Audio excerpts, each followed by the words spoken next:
My toxic manager made my life hell for 2 years, so I recorded everything and sent it to corporate the day before her promotion. Veronica started as our department supervisor when I was 26, fresh out of my marketing coordinator role and eager to prove myself in the corporate world. She seemed professional during the first week. Tailored suits, firm handshakes, talks about elevating our team's performance. She had an MBA from Northwestern, 10 years of experience, and spoke confidently about streamlining processes and maximizing efficiency. I actually felt lucky to work under someone so polished and accomplished. Our previous supervisor had been friendly but disorganized, letting deadlines slip and rarely providing clear direction. Veronica seemed like exactly what our department needed. The mask slipped fast. By week 3, she was scheduling mandatory 7 a.m. meetings every Tuesday and Thursday, then showing up at 7:30 with Starbucks, explaining she'd been networking with leadership and couldn't break away from strategic discussions. The rest of us would sit there, bleary-eyed and caffeinated, waiting for her grand entrance while she made small talk about traffic and weather. When I mentioned the early start time was difficult with my train schedule, I lived 40 minutes away and the 6:10 a.m. train was the only one that got me there on time. She smiled coldly. Commitment isn't convenient, she said, stirring her venti caramel macchiato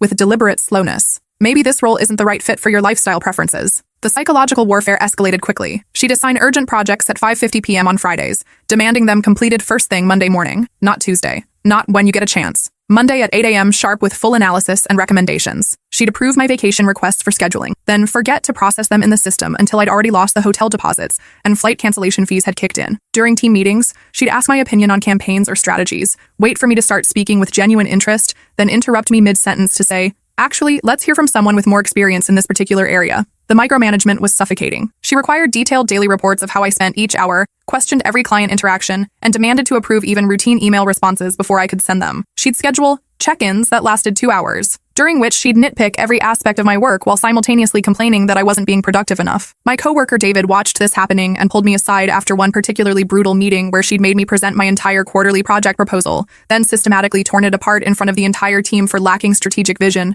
missing key demographic insights, and failing to consider market positioning implications. "She's targeting you," he whispered as we walked to the break room, glancing around to make sure no one could overhear. "I've been here 3 years and I've never seen her treat anyone else like this. It's like she's got a personal vendetta or something." He was absolutely right. Veronica was charming with senior management, always volunteering for high-visibility projects, staying late to help with executive presentations, and name-dropping her weekend golf games with the VP of sales and her book club meetings with the chief marketing officer's wife. She was supportive with my teammates, offering flexible schedules when they had family emergencies, praising their work publicly in team meetings, and advocating for their salary increases during budget planning sessions. But with me, she was absolutely vicious, finding fault in everything from my email formatting to the way I organized my desk drawers to the tone of voice I used during client calls. I couldn't figure out why until I overheard her talking to Rebecca, another department supervisor, by the copy machine one afternoon. I was in the supply closet grabbing printer paper and organizing our dwindling stock of office supplies when their conversation drifted through the thin walls that separated the storage area from the main office space. "She reminds me of myself at that age," Veronica said, and I could hear the genuine disgust in her voice.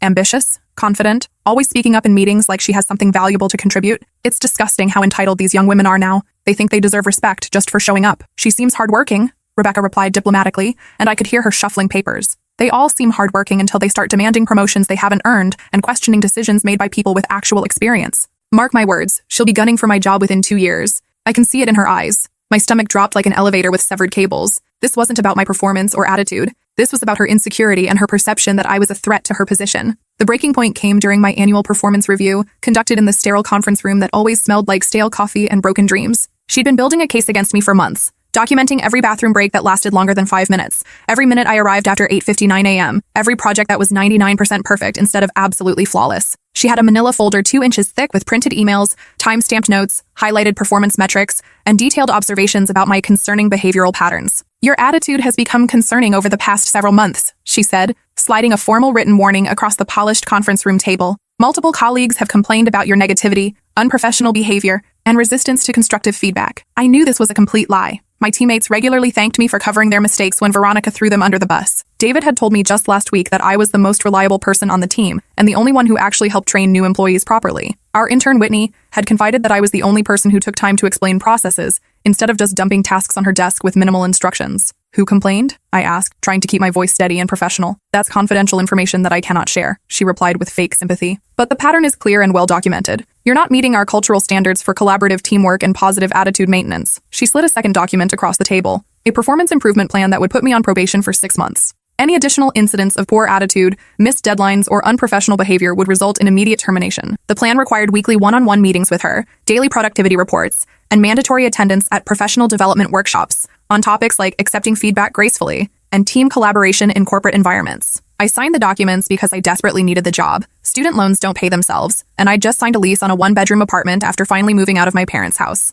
But that night, lying in bed staring at the ceiling until 3 a.m., replaying every humiliating interaction and questioning every decision I'd made, I made a decision that would change everything. That's when I started recording everything. I researched recording laws in our state extensively, reading legal blogs and consulting with a lawyer friend from college. We were in a one-party consent state, meaning I could legally record conversations as long as I was present and participating. I bought a small recording device that looks like a regular ballpoint pen from Amazon for $89, along with a backup device that resembled a USB drive. I began documenting every interaction with Veronica, no matter how brief or seemingly insignificant. I saved every email to a personal cloud account, including her replies, forwards, and the metadata showing when messages were sent and received. I screenshotted every unreasonable request before completing it, timestamped and saved to an encrypted folder with detailed notes about context and circumstances. I kept a detailed log in a password-protected document with exact timestamps, direct quotes, witness names, and my emotional state during each incident. For 8 months, I gathered evidence while she made my life increasingly miserable in ways both subtle and overt. She'd forget to invite me to crucial department meetings, then write me up for being uninformed about important decisions made in my absence. She'd change project requirements after I'd completed work according to her original specifications, then document my inability to follow directions and resistance to constructive feedback. She'd assign me to clients she knew were difficult and demanding, then blame me when they complained about our service levels or missed their unrealistic expectations. The passive-aggressive behavior was constant and exhausting. She'd schedule important client calls during my designated lunch break, then act surprised and disappointed when I mentioned I had other plans or needed to eat. She'd reassign my projects to other team members without explanation or advance notice, then question why my workload seemed lighter than everyone else's during team meetings. She'd ask me to stay late for urgent revisions that turned out to be minor formatting changes she could have handled herself in 5 minutes. She began requiring me to CC her on every single email I sent, even routine correspondence with colleagues I'd been working with for years. She'd respond to these emails with suggestions that were actually commands, rewriting my professional communications to sound more collaborative and team-oriented. She questioned my lunch plans, my bathroom breaks, my phone calls, and even my choice of clothing on casual Fridays. My mental health started deteriorating rapidly. I was having anxiety attacks in bathroom stalls, hyperventilating before team meetings, and checking my email obsessively at all hours. I couldn't sleep without replaying our conversations and wondering what I'd done wrong or how I could have handled situations differently. I started seeing a therapist who helped me realize this wasn't normal workplace stress. This was systematic harassment designed to break down my confidence and self-worth. Document everything, my therapist advised during our 3rd session. People like this rely on gaslighting and making you question your own perception. The more evidence you have, the more you'll trust your own reality. So I did. I documented her telling me my presentation was impressive work that really showed your potential in front of the client, then emailing me privately 20 minutes later that it was barely acceptable and showed poor preparation that reflected badly on our entire team. I recorded her praising my campaign ideas enthusiastically in team meetings, then later claiming I'd stolen them from other team members or found them on competitor websites. I screenshotted her approving my project timeline with her digital signature, then criticizing me for falling behind when she'd secretly moved up the deadline by 2 weeks without telling me. The documentation revealed patterns I hadn't noticed before. She was systematically isolating me from colleagues by spreading rumors about my attitude problems and difficulty accepting feedback. She was creating impossible standards that she applied only to me, while giving other team members flexibility and support. She was building a narrative of incompetence and insubordination that would justify whatever action she wanted to take. The worst incident came when she tried to sabotage my promotion opportunity. I'd applied for a senior marketing strategist role in another department, a position that would get me away from her toxic influence and advance my career significantly. The role was perfect for my experience level and would have meant a 25% salary increase plus better benefits. During my interview with Tom Harrison, the hiring manager, he seemed confused about my qualifications and work history. Veronica mentioned you've had some performance issues over the past year, he said carefully, consulting his notes. Something about missed deadlines, attitude problems with clients, and resistance to management feedback? I explained that I'd never missed a deadline in my entire career and had received positive feedback from every client I'd worked with. I offered to provide references and examples of my work, but I could see in his eyes that he'd already made his decision based on Veronica's character assassination. Her recommendation carried significant weight in the company, and her lies had poisoned the well before I'd even had a chance to interview. I didn't get the job, despite being the most qualified candidate and having excellent interview performance. That night, I was working late on a campaign proposal that was due the next morning when I discovered something that would become the smoking gun in my case. Veronica had left her computer unlocked when she went to a dinner meeting with potential clients, and I needed to access a shared file for my project that was stored on her desktop. While navigating to the shared drive, I noticed she had a folder with my name on it. I wasn't planning to snoop, but curiosity and a growing sense of unease got the better of me. What I found made my blood run cold and my hands shake. She'd been forwarding my personal emails to herself, emails I'd sent from my work computer during lunch breaks to friends and family about medical appointments, family problems, relationship issues, and personal struggles. She'd been building a comprehensive psychological profile, looking for weaknesses she could exploit and personal information she could use against me. She had screenshots of my social media posts, notes about my personal relationships and family dynamics, detailed observations about my behavior and appearance, and even information about my financial situation that she'd gleaned from overheard phone conversations. But the most damning evidence was a document titled Termination Strategy Confidential. In her own words, she'd written, building comprehensive case for termination over 6 to 8 month timeline. Goal, promotion to director, requires demonstrating ability to manage difficult employees and make hard personnel decisions. Current documentation strategy showing excellent progress. Performance improvement plan will provide final justification for removal. Timeline should coincide with Q3 performance reviews for maximum impact. Alternative strategy, create hostile enough environment that subject quits voluntarily, avoiding potential unemployment claims. She'd planned this entire campaign from the beginning. My performance issues weren't real. They were manufactured to justify firing me and boost her promotion chances. She'd systematically created a hostile work environment designed to either break me down completely or force me to quit. I photographed everything with my phone, my hands shaking as I captured each damning page. This wasn't just workplace harassment. This was calculated career sabotage with documented premeditation. The next morning, I received an email from Janet in HR that made my stomach drop like a stone. Please join us for a meeting at 2 p.m. today to discuss your employment status. Please bring your badge, laptop, and any company property you may have. This was it. After 2 years of psychological torture and systematic harassment, she was finally going to fire me. But I had other plans that she couldn't have anticipated. I spent my lunch break sitting in my car in the parking garage, organizing 8 months of meticulously gathered evidence into a comprehensive file that would have made a prosecutor proud. I created a detailed timeline showing how her behavior escalated immediately after she learned about my promotion applications. I included audio recordings of her contradicting herself within the same conversations, screenshots of her changing project requirements after work was completed according to her original specifications, and copies of emails showing her falsifying performance issues and creating fictional client complaints. The crown jewel was her termination strategy document, which proved premeditation and malicious intent beyond any reasonable doubt. At 1:55 p.m., exactly 5 minutes before my scheduled termination meeting, I sent everything to corporate headquarters via encrypted email. Not just to our local HR representative, I sent the complete file to Patricia Webb, the VP of Human Resources, David Chen, the General Counsel, Dr. Amanda Foster, the Chief Ethics Officer, and Robert Martinez, the CEO himself. I included a detailed cover letter explaining how Veronica had created a systematically hostile work environment, violated multiple company privacy policies, engaged in discriminatory behavior based on age and gender, and documented her own illegal activity in writing. I attached 47 separate pieces of evidence, organized chronologically with detailed explanations and legal analysis. The file was professional, comprehensive, and devastating. Then I walked into what was supposed to be my termination meeting. The small conference room felt like an execution chamber, with its beige walls, flickering fluorescent lights, and the smell of stale coffee that never quite went away. Veronica sat beside Janet, our local HR representative, looking perfectly composed in her navy blazer and pearl earrings. Her blonde hair was pulled back in a perfect chignon, her makeup was flawless, and she had the confident air of someone who believed she held all the cards. A thick manila folder with my performance issues sat in front of her like a weapon she was eager to use. She looked smug, confident, like a cat who'd finally cornered a particularly troublesome mouse after a long hunt. "Thank you for coming," Janet began, consulting her prepared notes and avoiding eye contact. "We've called this meeting to discuss some ongoing concerns about your performance and cultural fit within our organization. After extensive documentation and careful consideration, we've made the difficult decision that your employment with this company isn't working out." Veronica nodded solemnly, playing the role of the disappointed but professional manager who had tried everything possible to help a struggling employee. "This wasn't an easy decision," she added with fake sympathy. "We've tried to work with you, provided additional training and feedback, but the pattern of concerning behavior has become untenable for our team dynamic." "That's interesting timing," I said calmly, pulling out my phone with steady hands. "Especially since I just sent 2 years of comprehensive evidence to corporate headquarters showing how my supervisor has been systematically harassing me in direct violation of multiple company policies." The color drained from Veronica's face like someone had pulled a plug at the bottom of a bathtub. Her mouth opened slightly but no sound came out. Her carefully composed expression cracked, revealing the panic underneath. "I don't know what you're talking about," she finally stammered, but her voice cracked on the last word and her hands began to tremble visibly. I scrolled through my phone with deliberate slowness and played a crystal clear recording of her discussing her documentation strategy and timeline for my removal. Her own voice filled the small conference room, discussing how my termination would help her promotion chances and how she was building a case based on manufactured performance issues. Janet's eyes widened as she listened, her professional composure slipping. "Turn that off immediately," she said quickly, fear creeping into her voice. "We need to postpone this meeting right now." "There's more," I continued calmly, playing a second recording where Veronica admitted to accessing my personal emails and building a psychological profile to find ways to provoke me into reactions she could document as unprofessional behavior. Veronica lunged across the table, trying to grab my phone. "This is a legal recording. You can't use this against me. I'll sue you for invasion of privacy." "Actually, I can use all of this," I replied calmly, moving my phone out of her reach. "This is a one-party consent state, which means every recording was completely legal as long as I was present, and corporate headquarters now has copies of everything, including your termination strategy document and detailed evidence of the personal emails you stole from my computer." Janet was frantically taking notes, her hands shaking as she wrote, "We need to contact our legal department immediately.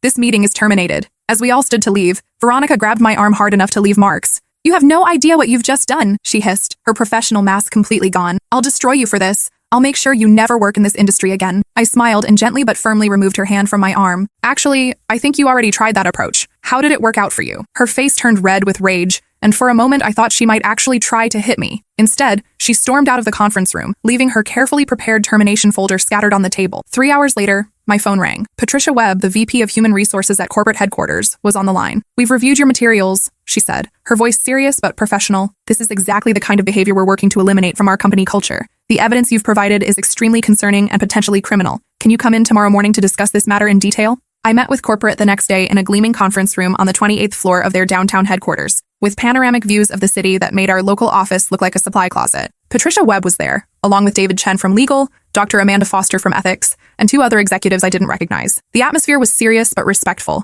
a stark contrast to the hostile environment I'd endured for 2 years. They'd already begun their investigation. Computer forensics had pulled Veronica's access logs, confirming she'd accessed my personal emails over 40 times and had been downloading my private communications to her personal files. They'd conducted private interviews with my teammates, who finally felt safe enough to admit they'd witnessed her harassment, but had been afraid to speak up because of her connections to senior management. "David told us she threatened his job when he tried to defend you during a team meeting," Patricia said, reviewing her notes. "Whitney provided a detailed statement about how Veronica instructed her to spy on your activities and report back about your personal phone calls. They'd reviewed security footage showing her going through my desk drawers when I was away, reading personal papers and documents that had nothing to do with work. They'd found evidence that she'd been bad-mouthing me to other departments, spreading rumors designed to damage my professional reputation throughout the company. We had absolutely no idea this level of systematic harassment was occurring," Patricia said, reviewing my meticulously organized documentation. "Your evidence is incredibly thorough and professionally presented. This behavior is completely unacceptable and potentially constitutes criminal harassment and privacy violations." David Chen leaned forward, his expression grave. "The privacy violations alone could result in serious legal consequences for the company if you decided to pursue external legal action. The fact that she documented her own premeditated harassment campaign shows a level of malicious intent and psychological instability that we rarely encounter." Dr. Foster shook her head as she read through Veronica's psychological profile of me. "This crosses every ethical boundary we have in place. The personal nature of this harassment, the systematic approach, the documented premeditation, it's sociopathic behavior that has no place in any workplace." They asked detailed questions about each incident, had me walk through the timeline chronologically, and requested additional context for several recordings. The meeting lasted 6 hours, with breaks for lunch and legal consultations. By the end, they'd built an airtight case that would protect the company from liability, while ensuring Veronica faced serious consequences for her actions. 2 days later, Veronica was fired for cause with immediate effect. Her promotion to director was rescinded immediately and permanently. Her severance package was revoked entirely due to documented policy violations and potential criminal activity. Security escorted her from the building while she ranted about lawsuits, unfair treatment, and how I had ruined her life with lies. I watched from my desk as she was walked out, clutching a small cardboard box containing her personal items, her professional facade finally cracked beyond any possibility of repair. The company offered me the director position she'd been set to receive, along with a 40% salary increase, full benefits package, a corner office, and 3 weeks of additional vacation time. More importantly, they implemented comprehensive new policies for documenting harassment, created an anonymous reporting system to prevent similar situations, and mandated quarterly ethics training for all management personnel. But the best part came a week later, when the full scope of Veronica's behavior became clear. David knocked on my new office door. Yes, I'd taken Veronica's old corner office, complete with a window view she'd always bragged about, and the mahogany desk she'd claimed was a symbol of her success. "You need to see this," he said, handing me his phone with barely contained laughter. It was a LinkedIn post from Veronica, posted just hours after her termination. "Sometimes setbacks are setups for comebacks. When one door closes, another opens to even better opportunities. Excited to explore new challenges in management and bring my innovative leadership skills to an organization that truly values creative problem-solving and results-driven approaches. Resilient leadership, sharp new beginnings, management excellence. Next chapter." The comment section was even more entertaining. Several former colleagues had shared the post with laughing emojis and sarcastic responses. Someone had replied, "Innovative leadership like reading employees' personal emails and creating fake performance issues." Another comment read, "I heard you got fired for harassment. Is that part of the creative problem-solving you're talking about?"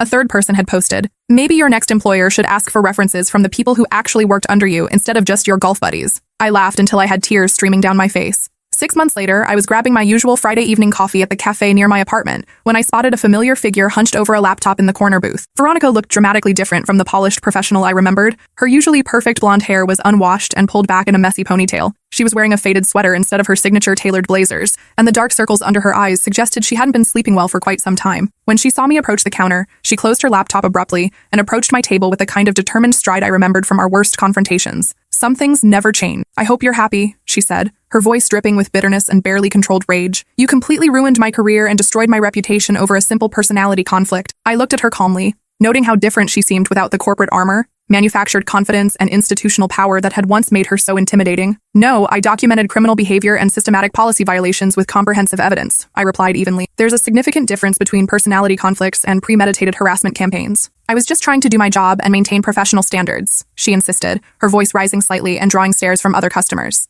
You were always difficult to work with, always challenging my authority. I was trying to help you improve and become a better team player. Your job description didn't include reading my personal emails, building unauthorized psychological profiles, or creating fake performance issues, I replied calmly. That was systematic harassment with documented premeditation, not professional development. Her face reddened with anger and embarrassment. You recorded me without permission. You violated my privacy and trust. Actually, I recorded conversations I was legally permitted to record in a one-party consent state, I corrected. You violated my privacy by accessing personal communications and creating unauthorized files about my private life. The law is very clear about which of us acted illegally. She stared at me for a long moment, and I could see her struggling between explosive rage and the dawning realization that she had no moral high ground to stand on. Her breathing was shallow and quick, her hands clenched into fists. I lost everything because of you, she said finally, her voice cracking slightly. My promotion, my reputation, my professional references. No reputable company will hire me now. I've had to take contract work just to pay my bills. I stood up and gathered my things, feeling a mixture of satisfaction and genuine pity. You lost everything because of your own documented actions and choices. I simply provided evidence of what you chose to do to another human being. You were always self-righteous, she spat, her professional vocabulary finally failing her.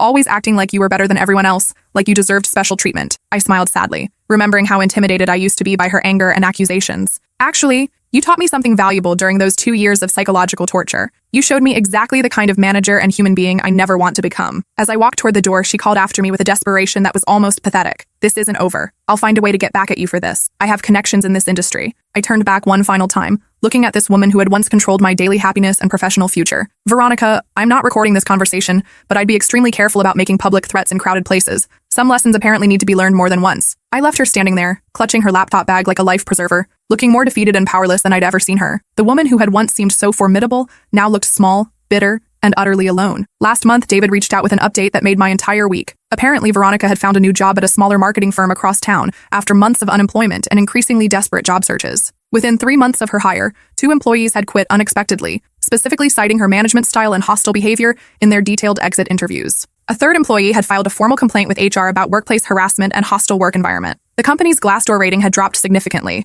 with multiple reviews mentioning toxic management and unprofessional behavior from supervisors. She was currently on a 90-day performance improvement plan, the same kind of probationary period she tried to use against me. The irony was so perfect it felt like cosmic justice. Karma's funny like that, David texted, along with a screenshot of her new company's Glassdoor reviews. Someone had written, management lacks basic emotional intelligence and professionalism, felt constantly undermined and documented for minor issues while watching supervisor engage in inappropriate and unprofessional behavior. Would not recommend working here unless you enjoy toxic workplace dynamics. Another review read, supervisor creates hostile environment through micromanagement, false accusations, and invasion of privacy. HR does nothing to address concerns. Looking for new opportunities. I shared the message with my own team during our weekly check-in meeting. This is why we focus on honest feedback, professional development, and mutual respect instead of gotcha management and power games, I told them. These days, I manage a team of 12 marketing professionals, ranging from recent college graduates to seasoned veterans with decades of experience. I make sure they feel heard, supported, and valued as both professionals and human beings. When they make mistakes, and everyone does,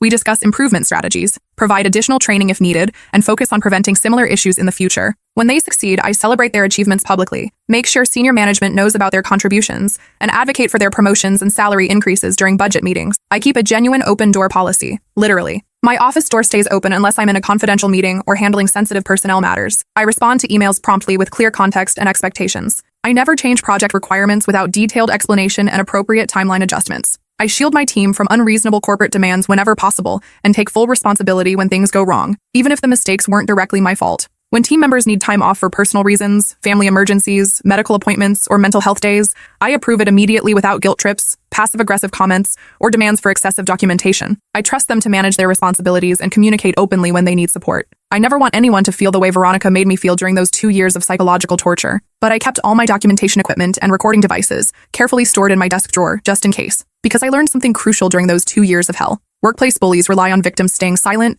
isolated, and afraid to speak up. They count on people not knowing their legal rights, not documenting incidents properly, and not believing anyone will take their side against someone in a position of authority. The moment you start keeping detailed records, building comprehensive cases, and demanding accountability from higher authorities, their power evaporates like morning fog in sunlight. Veronica thought she was teaching me a lesson about hierarchy, respect, and knowing my place in the corporate food chain, she believed she could break down my confidence, destroy my career prospects, and force me out of the company through systematic psychological harassment. Instead, she taught me that the best revenge isn't just living well, it's having really excellent evidence, understanding your legal rights, and having the courage to use both when the time is right. My team members often ask me for career advice, especially the younger employees who are still learning to navigate corporate politics and workplace dynamics. I always tell them the same thing. Document everything that makes you uncomfortable. Trust your instincts when something feels wrong, and remember that toxic behavior says much more about the person exhibiting it than it does about you. But also remember that sometimes good people need to take a stand to protect others who might not be able to protect themselves. Last week, one of my junior employees, Jessica, came to me with concerns about a client who was making inappropriate comments about her appearance and demanding unreasonable turnarounds that would require her to work weekends without compensation. Instead of telling her to deal with it, toughen up, or that difficult clients were just part of the business, I immediately escalated the issue to our account management team and made sure the client understood our professional boundaries and company policies. "Thank you for taking this seriously," Jessica said afterward, looking relieved and grateful. My manager at my last job told me that dealing with inappropriate behavior from male clients was just part of being a woman in marketing, and I should consider it a compliment. I smiled and opened my desk drawer, pulling out a small recording device that looked like an ordinary pen. "Let's make sure that kind of situation never happens again, and that you have evidence if anyone tries to dismiss your concerns." Her eyes widened with understanding and gratitude. The cycle of protection continues, and toxic managers like Veronica lose a little more power every time someone refuses to suffer in silence.